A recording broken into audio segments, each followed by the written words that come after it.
وأخيراً، بعد 3 أشهر من غرق أخريف لاعب اتحاد طنجة بشاطئ ريستينغا بالمضيق وخروج جثته بالسواحل الجزائرية، اليوم تم فتح الحدود الجزائرية المغربية استثناءً لتسليم جثة الراحل أخريف بعد عدة إجراءات إدارية معقدة وعدة مناشدات من والدة الراحل ومن الجماهير المغربية بتسليم جثة أخريف لكي يدفن بين أهله وذويه.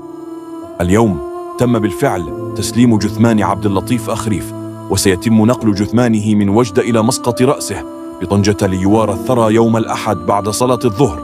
هذا ما أعلن عنه فريق اتحاد طنجة، وذلك لمنح الفرصة لمكونات النادي الطنجاوي وأصدقائه من اللاعبين والجماهير لحضور مراسيم الدفن وتوديع صديقهم أخريف. نسأل الله أن يرحمه ويغفر له وأن يصبر أهله، وكل الشكر لكل من ساهم في هذا العمل الإنساني لإيصال جثمان عبد اللطيف إلى والدته وأهله.